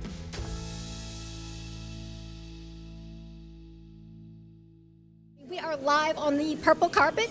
I'm Karen LeBlanc with Louisiana Public Broadcasting. And I'm Victor Howell with the Sports Hall of Fame Broadcasting. It's great to have you with us, and it's great to be reunited with an old friend. Yes. We cut our teeth years ago in the business together. Great to be back Well, we with won't you. say how far back. Not that long. It wasn't that long ago. And it's always fun, Karen, to see so many who have been inducted Yes. to come back to spend the weekend here in Natchitoches to celebrate the new class. A 3-time NCAA champion at UL for the Ragin' Cajuns, a Shreveport native from Lafayette, Hollis Conway. You know, John Wooden said that a coach will influence more people in 1 year than most people in a lifetime. So we have a tremendous responsibility to make a difference in their lives with all of what God has given us to accomplish. With over 700 career wins and 4 national titles. From Tickfall, Hammond High School, and Louisiana Tech, Kim Mulkey. This is awesome. You know, I haven't been here. This is my first time to see the museum and to walk through it. And as I was telling you earlier, I was 29 when I was inducted, so that's been a long time ago. It's just an amazing thing to see so many generations of Louisiana greatness in front of you. And this event is a great reunion of the absolute best in sports in the state of Louisiana, and frankly, we've got a lot of it. Sports stars of the past return to celebrate this night and support the newest members who join them as Hall of Famers. From Ruston and LSU, Bert Jones. It's a real treasure, and there's so many tremendous Louisiana athletes. We have contributed a disproportionate number of great athletes to the American landscape of sports, and all of them are memorialized here in the museum. I would say that's well said. One of our greatest natural assets are our athletes. Absolutely. And as a state that is so rich in sports talent, The opportunity for this elite list to expand is always at the forefront. This rings true with the next member of the 2024 class. Daniel Cormier becomes the first ever Hall of Fame inductee from the sport of mixed martial arts, a journey that started as a Lafayette High School wrestler, determined to push the limits of his abilities. I just thought to myself, oh my God, this guy is just so much better than anybody else here. This guy has a future in this sport. A lot of high school kids are on the shy side. They don't like to answer questions. Daniel Cormier was not like that. One heck of a football player, but one way better wrestler. Daniel had the option to go to LSU on a football scholarship or wrestling college. And it turned for him to go wrestling college because he wanted to pursue an Olympic dream. Cormier would twice earn a National Collegiate Wrestling gold medal as a competitor at Oklahoma State University. He then brought his talents to the world stage as a 6-time member of Team USA. He won 2 gold medals in the Pan American Games and also racked up numerous silver and gold medals in world competition. Cormier's star power and notoriety skyrocketed in 2009 when he transitioned from wrestling to mixed martial arts, a professional move that would lead him to becoming a light heavyweight and heavyweight champion of the UFC. Only the second competitor in the sport's history to hold 2 titles in 2 weight classes simultaneously and have title defenses in 2 divisions. The undisputed UFC heavyweight champion of the world. It is an honor to call DC Cormier my friend. I have had years of working with him. He always comes in with a smile on his face and leaves everyone with a positive attitude. A role model personified. Bring that belt with you if you come to my house. There's some people move away and kind of forget where they came from. I mean, Daniel's not like that. He remembers his relationships and those who helped him to get to where he is. Still regularly communicates with some of his friends and especially his former coaches in Louisiana. Today, Cormier is an ESPN commentator for the UFC and continues to promote the sport of wrestling to young athletes. In a recorded interview, Daniel explains how his career path has made him and his Louisiana roots proud. The Northside did a great job of forming me, not only athletically, but in everything else that I did, from helping me with my academics, which I struggled with initially, to teaching me how to be a better person. You know, I had great coaches there in wrestling and football. Coach Vic Nair, who passed recently, was my football coach. Coach Tank was my wrestling coach, who made probably one of the biggest impacts in my entire life. And it was right across the street from my house. Northside High School is the perfect high school for me, and I still love that I can always say that I was a Viking, even to this day. You've now transitioned into being an outstanding broadcaster. I think the two of us are about the same age. We grew up on Mike Tyson pay-per-views and Oscar de la Hoya and stuff like that. UFC has now moved into that kind of special, hey, get the friends together. We're going to watch a UFC event tonight. Maybe people who didn't like it before are now drawn in because of these pay-per-views. What's it like to be a part of that? It's the best. You know, I have 2 of the best broadcast partners in the world, in John Anik and Joe Rogan. And we sit there for some of the biggest events in the world. I have experienced a number of things. I have seen Super Bowls. I've seen NBA Finals. I've been in the building for Olympic medal matches and track and field. A UFC title fight, sitting next to the octagon, staying alongside any of it. The energy in the arena, the crowd, the people. Hey, from the very start of time, people love watching a fight. That's why they had coliseums. The UFC today has built a modern coliseum. It's the most amazing job. I didn't know that this was my future, but I'm glad now that when they offered me an opportunity, I mean, people put me on TV on Fox Sports when I had no experience. One time, I actually spoke back to the talkback whenever they were talking to me on air, and they didn't fire me. They took a chance and they gave me a chance, and now it's worked out, and I am so thankful for it. Daniel, congratulations on an amazing career and congratulations on your honor this year. Thank you so much for having me. Before I go, hey, I just want to thank all the people that played a part in my career getting me here. Thank you to my late parents, Audrey Cormier, Percy Benoit. They sacrificed so much for me. To my family in attendance, I love each and every one of you. To my kids, Daniel, Marquita, and Luna, I know you guys are proud of Dad. This is as big an honor as I've had in my entire life. The Louisiana Sports Hall of Fame. Hey, I'm just a kid from the north side of Lafayette, Louisiana. This means as much to me as any Olympic team and any UFC championship. Thank you guys so much. I appreciate each and every one of you.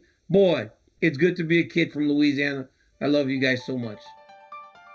Keeping with the theme of wrestling, Kevin Jackson was a standout college wrestler at LSU in the 1980s. But when the Tigers wrestling program came to a halt, Jackson would be forced to take his talents elsewhere.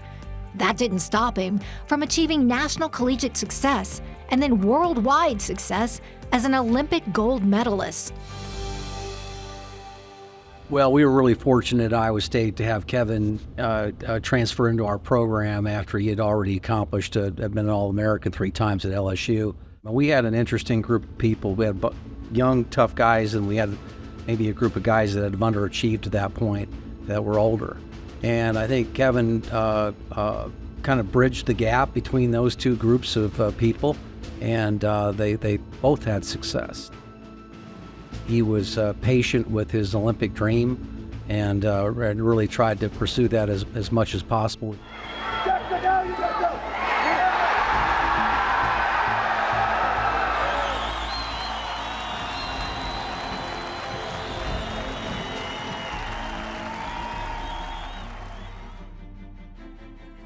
After his last year of eligibility, he was in the room and with us and part of our staff, and again that charisma that Kevin had.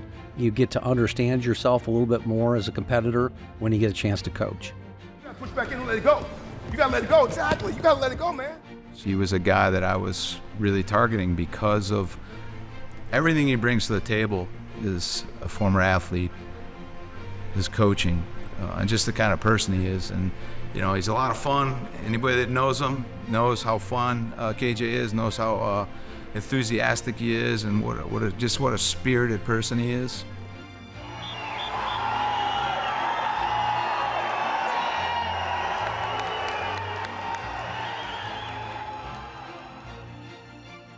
So last I checked, there's not really a direct flight from Lansing, Michigan to Baton Rouge, Louisiana. No. You're winning state titles up there in high school. You have to bypass all those Big Ten schools and all these schools with history of wrestling. So why LSU? What got you to come down to the south to Baton Rouge? Well, Larry Shacatano was a great coach. He was a great recruiter. He recruited me very, very hard. I came down and had my recruiting visit, had a wonderful visit, enjoyed the food, the weather. I had 3 teammates, former teammates from Michigan's national team that were already on the squad, and so it made it an easy decision, and I don't regret a bit of it. I know so many people, younger generation, don't even know that LSU had, a wrestling program, and certainly a lot of success you had there. Do you still keep in touch with teammates and people that you were with from Baton Rouge? I do. There was an article put out just recently. Lex Roy, one of my best friends, really good teammate of mine, hosted me on my recruiting visit. I keep in touch with him as well as quite a few other teammates as well. Was it always wrestling for you?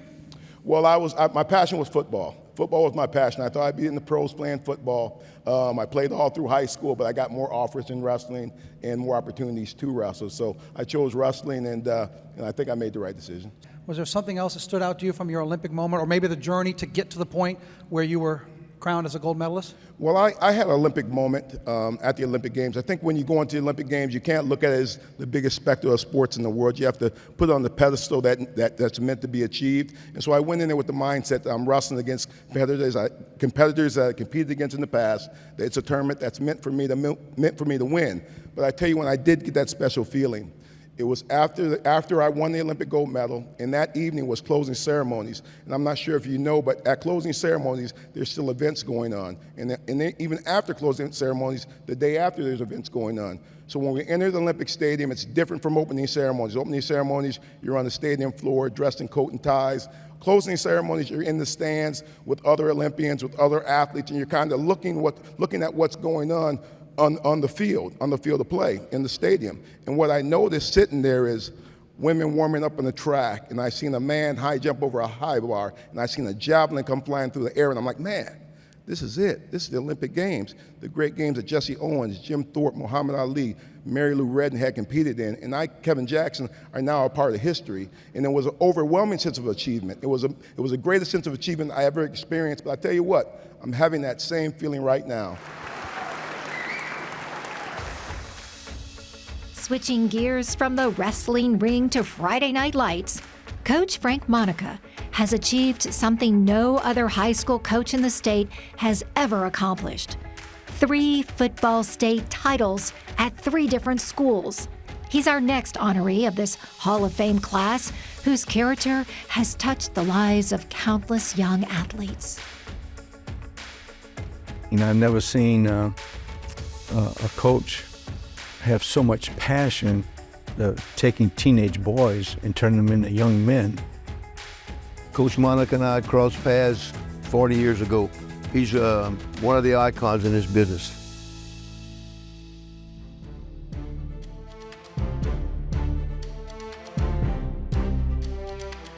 I've been blessed with 2 great parents who are the greatest influences in my life, but the greatest influence on my career is Uncle Frankie. You know, working for Coach Monica wasn't always easy, right? He was an intense guy, and I think the players would say the same.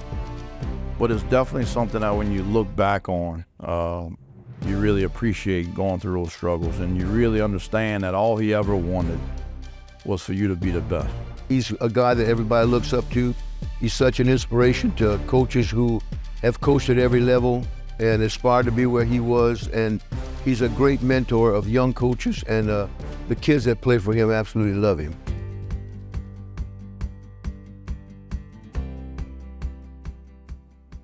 So many people that he coached at a certain place or had some type of connection. No matter where he's coached, he's lived in LaPlace. He was born and raised in Garyville, just like myself. So it brings a sense of pride to the whole area. 51 years as a coach, 30 as a head coach. So you had 2 decades under your belt before you took over programs. So what did you learn about coaching that got you from the assistant level to the head coach for all those years? You know, one thing I learned about, and Coach Clark alluded to this, being in Louisiana, I had an opportunity to leave when I was at Tulane, and Coach Smith took a job at Arizona, a chance to leave the state. We decided to stay. We decided to stay in the state, and also twice, on 2 occasions, I went from college to high school, and I think I made the right decision because I believed in Louisiana athletes. In Louisiana football, there's such a passion, especially River Parish, you know, that if you don't play football there, you don't eat, you know, so it's just that simple. And it's really a good brand of football. The stadiums are packed, and, you know, they gamble on every ball game, so you better win. Yeah, and like I said, River Parish football is unique in the state of Louisiana, there's no doubt. You also have history with baseball. So you've got locker room talks in football, and we've seen you at the highest level of state championships. You had dugout talks and pregame speeches to baseball. How did those change for you as the years went on, and how did you change them to relate to the kids? I always tell the story, and the guys that played for me hear this because I say it every year. There was a famous boxer by the name of Joe Louis, and Joe Louis was a classic boxer. He could dance, he had light feet and the whole deal, and he fought against a guy by the name of Rocky Marciano, who was a barroom baller. He had no form, no technique. Well, the analogy I brought before the team before a football game was that they asked Joe Louis after the fight, said, what was the punch that really hurt you the most? And he said, everyone. The point being is that after the fight's over, it's not that one big blow, it's not the knockout, but every play was important. It's those little punches that count. Who's the biggest influence? We heard coaches in the video talk about you influencing them. Who influenced you on your way up? Coach Didier at Tulane University, Coach Landridge in the back was a big influence to me also. He got me involved with the fellowships of Christian athletes. But Coach Didier, he really made his total line. The way that we dressed, everything was important. I got a lot from that because he made the little things. I mean, you had to wear a belt to class, and you were clean shaven, and you had to go to class. You had to be out of that sack for 8 o'clock in the morning. You had to be early, and I still use that today. If you're 15 minutes early, you will never be late. And I think it's very, very important to put that in your player's mind, because all of a sudden when the big things come up, they take care of themselves. So that was very important. And one thing I did, Victor, in the lifetime, all of you out there, you probably heard this before, but home plate in Little League is 17 inches wide. Home plate in high school is 17 inches wide. Home plate in college is 17 inches wide. Home plate in the major leagues is 17 inches wide. The point is, you never widen home plate. When you deal with kids, you deal with family, you just don't widen home plate. It's always the same. Rounding out the Louisiana Sports Hall of Fame class of 2024 is Seimone Augustus, who many believe is the all-time greatest basketball player from the state of Louisiana.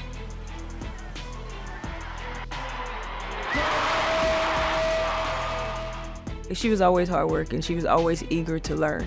A good teammate, fun teammate, a competitor. Hands down, was the single greatest one-on-one basketball player our league has ever seen. As a high school standout at Baton Rouge's Capitol High, she was featured on the cover of Sports Illustrated magazine and was highly recruited by every major college program. The very first time I ever saw Seimone in person wasn't on a basketball court. It was Thanksgiving, and it was down at the Riverside Centralplex, and she was there serving food to the less fortunate. I just remember sitting there and looking at there's the #1 high school player in the United States of America, and she's spending Thanksgiving trying to make others feel better. I remember recruiting her when I was at Louisiana Tech. When you watched her play, I don't know that there was anything she couldn't do.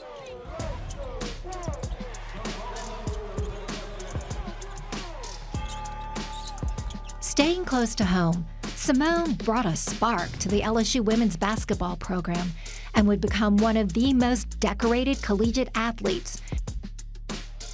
We challenged her a lot when she first got on campus. She was a phenomenal talent, and she wanted to make sure that she not only played the game well, but that she played well in front of a home crowd. There were so much expectations that came with being the nation's #1 player. And for her to transform our program. When you see all these great things that are happening now because of Angel Reese and Caitlin Clark, it started with Seimone. Link select, Seimone Augustus from LSU. She won multiple WNBA titles and Olympic gold medals. She had this way about her that you never took it too serious. And that's a form of leadership. We knew what we needed to get done, but it didn't need to be all like squeezing and pressing. But Seimone's teammates and coaches explained that her greatness extends far beyond the basketball court.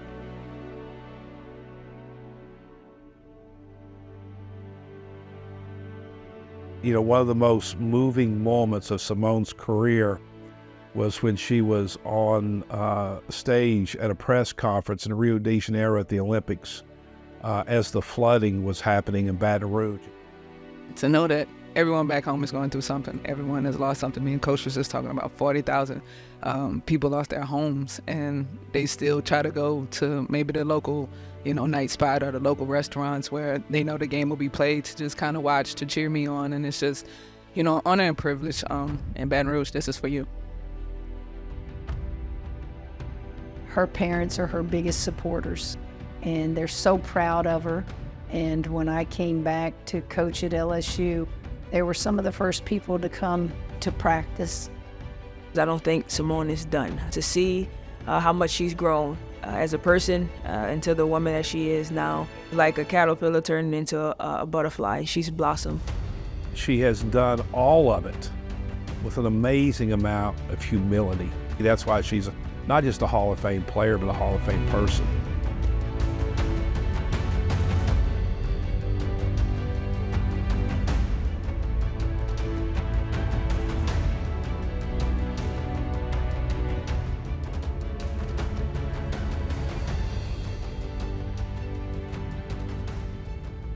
I said earlier, if you don't mind, a personal note. I've said to Coach Monica, I had two personal relationships.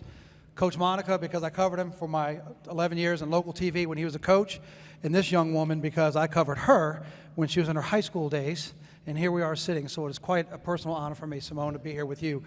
Congratulations. As we saw in the video, the college basketball world was really yours for the taking.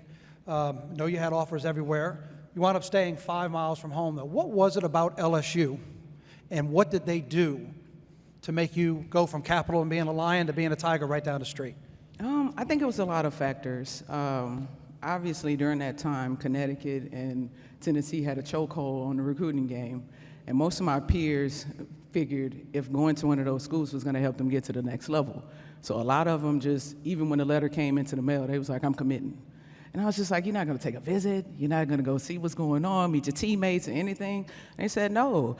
And I beg to differ. I was never a trend follower. I was more a trend setter. And so I wanted to go through my process thoroughly and make sure that I checked every box. And so when I started to think about the possibility of staying home after watching the young ladies that were playing, or the young women that were playing at the time, I saw that they were competing with some of the nation's best teams or top teams. And I'm like, well, 1 or 2 players here or there, what could happen? But the thing is, it takes an unwavering belief in self to do so. And people thought I was crazy for even thinking about not going to Tennessee or Connecticut at that moment. But it took years. I mean, the recruiters, Coach Starkey, Coach Chapman, Coach Gunner, they were sending me handwritten letters from 8 or 9 years old, and it was detailed to me. I went through every recruiting letter, and some you can tell was very authentic, and some you could take my name off and put someone else's name on it, and it'll still have the same meaning or the same thing to it. And so I think it was that authenticity that LSU brought, and the fact that it was in my backyard, and the possibility of building something that had never been built before. I can either be one of many greats, or I could be the great. And that was just my thought process. You know, if you're not taking something away from listening to her and listening to Coach Ellis tonight and the other people that we've had on the stage, you got to get checked. Seriously. I mean, how great is the wisdom that they're sharing with us tonight from their career? The magazine asks, are you the next Michael Jordan? And you're in a city where you well know, and I covered Coach Gunner, God bless her, from started my career with her. You know this was a program that was in turmoil, and Coach Gunner was feeling the pressure. They had to turn things around. They started recruiting some JUCOs, and then, of course, they want to go get Seimone. How did you, at such a young age, handle that pressure knowing that you were the key that LSU needed, because you don't go there and who knows where this program eventually develops into? Well, I don't know if I was the key. I just felt like I can be a part of something special because I saw it brewing. If you pay attention to things, you can see so many different details and so many special things that's kind of aligning. And if I put myself there, I was like, I think it'll work. But I think that, you know, just having Coach Gunner, who was like a motherly figure to all of us, basically helped with that transition, being able to go to her whenever we needed to, having someone like Coach Starkey there that helped really expand my game when we think about just breaking down video, me not being a very good defender and him showing me how to defend as well, being there for my teammates, things like that. So I think just the possibility of being able to open up my mind and open up my game is what really drew me into the opportunity to go to LSU and really build something. I believe it might have been the press conference when you were getting your statue that Bob was with you, Bob Starkey, of course, assistant coach at LSU, and he had talked about how your work ethic changed the way they had to do practice because they had never coached somebody like you, so you were affecting the way they were learning to coach. Where did that work ethic come from, and how did it help you, not only through LSU, but eventually multiple gold medals in the Olympics and then your outstanding career in the WNBA? It was almost like Coach Joseph. No one was going to outwork me. I wanted to be the best, and that was it. You know, the question that was asked to me when I got started with basketball, do you want to be good? Do you want to be great? And that's what I strive for every day. And it was also a quote that I went by. It said, once a task has begun, never leave it until it's done. Be the task great or small, do it well or not at all. And so every day I strive to do that. as well as I could, but I had a shining example from many different people in this room, but especially my parents. They worked extremely hard every day to just provide for me and make sure that I had. And so seeing that within my household, I was driven because I seen two people working so hard for me. Why not work extremely hard to provide them with something to be proud of? When you retired from the when you retired from the WNBA, I know you talked about and reflected with Sue, and you said you know that Sue would be looking down on you. What would you want to say to Sue tonight, and what do you think Sue would say to you? I think she would say you did it. You know, Coach Gunner, she saved my Olympic career. I remember going in my earlier days, and I got cut a couple of times off the team. And so after the second time that I got cut, I remember Coach Gunner, she used to have this golf cart, and she would pull up to the PMAC door to go to the dungeon, which was then our practice facility. But anytime that she would pull up to the locker room door, someone was in trouble. So this particular day, she pulled up to the locker room door, and the manager came in, and she was like, Money, Coach wants you. And everybody's like, oh, you in trouble. And I'm like, no, you know, trying to figure, I'm like, went to class, I did this, I did. But anyway, I go to the golf cart, and she's sitting there, and she's talking to me about my disappointment with not making the U.S. team. And she was like, I know you didn't make it, and I know you're kind of discouraged. But try it again. I think you'll make it this time because you're primed, you're ready to go. And she was like, you just never know what that would do for your career. And so I did. I went back on the strength of Coach Gunner, and I ended up making the team and made 3 Olympic gold medal teams on the strength of her. And so I would say that she really helped me build my career and my resume just from being that type of coach that's like, you can do whatever you set your mind to, and just pushing me along the way. I hope I've made her extremely proud. I think I did. And I think she would be excited that I'm now back, you know, on the staff. Thank you, Coach Mulkey. Yeah, we're going to talk about that. Yeah. I don't know if I could get in that crouching position that Coach Gunner used to do. My knees ain't the same, but, you know, I'll be able to sit in a chair like this and cross my legs. Well, you want to do a tribute. You know, Kim gets in the squat, and then she slaps her hands. You need the heels so you can do the Sue kick on the floor. The heels? You know, there's indentions on the bench, you know, from when Sue would get up. Wait, we're going to stop you at the heels. At the heels? You see what I got on? 2 more things, and I'm going to let you. I'll let you go. I know what it means for you always carrying the banner as an LSU Tiger, and you were a big reason why LSU went to 5 in a row. Couldn't win one, but you got it there, and you set the bar for the next level. So as an alum, I wanted to know what it meant to you 2 years ago when you saw Kim and company go to Dallas, do what they had to do, go to Cleveland, take care of business, and hoist the banner. That meant everything, because that was the one thing in my career that, like, I'm very hard on myself. I'm my biggest critic. And I'm like, yeah, you know, people put me on the Mount Rushmore and everything, and I'm like, but I didn't get an NCAA. That's the one thing when you think about the greats that are across the board, they at least have one NCAA. And I didn't know if I would see it in my lifetime, but I'm thankful that Coach Mulkey came along, and obviously everything aligned for her team and her staff to be able to make the run that they did in 23, and that I was there to witness it. Thank you to Coach Starkey for the tickets.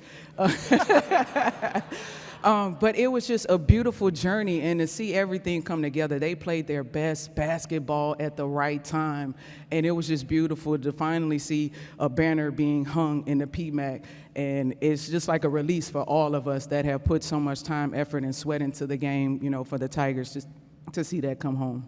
So Coach Mulkey tried to recruit you, and she didn't get you to go play college out of high school, but she's obviously done a heck of a recruiting job, because you told me coaching wasn't necessarily the bug that was getting you, but now you are an assistant coach on Kim Mulkey's staff. So congrats to Kim for finally recruiting you. And what is it like now to be a coach? Look, I'm going to have to say I'm sorry, Coach. I couldn't go to Waco. I couldn't go. But no, it was... you know, I guess it was a long time coming. I wasn't even expecting it. I was speaking to a season ticket holder earlier, and she was like, divine timing. And I was like, it really was, you know. The fact that I received the phone call from Coach Starkey initially, just kind of checking my temperature, like, you still want to coach? I'm like, yeah, I want to coach. And I'm like, all right, what do you think about being on the staff? I'm like, yeah. And so next thing I know, Coach Mulkey's calling me, and she's, you know, telling me all these wonderful things. But I think the most amazing thing about what she said in our 3-week interview process was that I always worried about my voice and how well would I speak, or would the ladies receive my information as I'm trying to articulate it to them. She was like, be yourself. And that's one of the hardest things for anyone to do. As you all know, when we walk out of the house, we put on our mask, our defensive mechanism, and we go out into the world and we present ourselves. But for someone, especially someone like Coach Markey, who every day, as we know, she comes out as herself. She's going to put her shiny gear on. She's going to talk her talk. She's going to do her thing. For her to be able to allow me to come to her staff and just observe, but also gain a lot of knowledge and wisdom throughout my early coaching journey, is going to be amazing just to kind of see how I unfold and become myself. Well, if you saw the social media video, it all started when Kim Mulkey was on the cell phone on her desk, and she called Seimone to tell her she's getting a statue at LSU. Great video, great moment to be shared, because Kim was one of the big voices behind that. In the last year, this young woman has a statue at LSU. She was inducted early this year into the LSU Alumni Hall of Fame. I was honored to do your video for that. The Women's Basketball Hall of Fame. And guess what? Naismith is calling later this year. And tonight it's the Louisiana Sports Hall of Fame. Find me somebody who's had a better year than this woman right here. What an honor to have you. Congratulations. Seimone Augustus, ladies and gentlemen.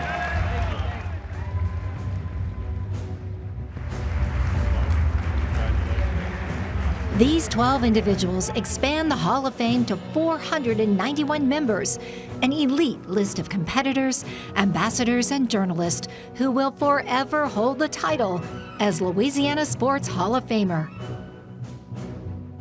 Thanks for joining us behind the scenes and on stage at the 2024 Louisiana Sports Hall of Fame Induction Weekend.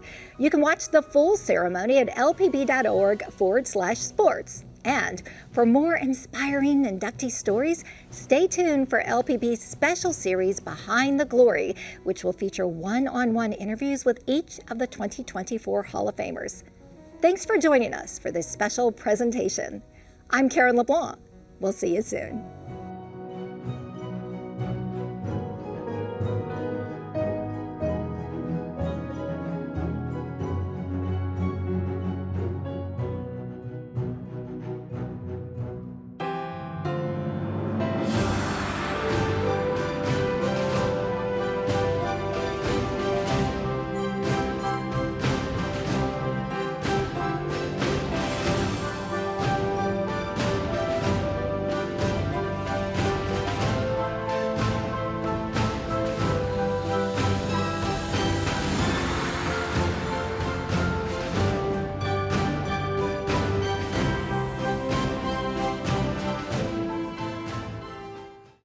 The annual Louisiana Sports Hall of Fame induction ceremony is sponsored by the following State Farm Insurance Agents of Louisiana. Support for this program is provided by Natchitoches, Louisiana's oldest city, offering history, culture, and fun for family vacations. Information and planning tips are available at natchitoches.com.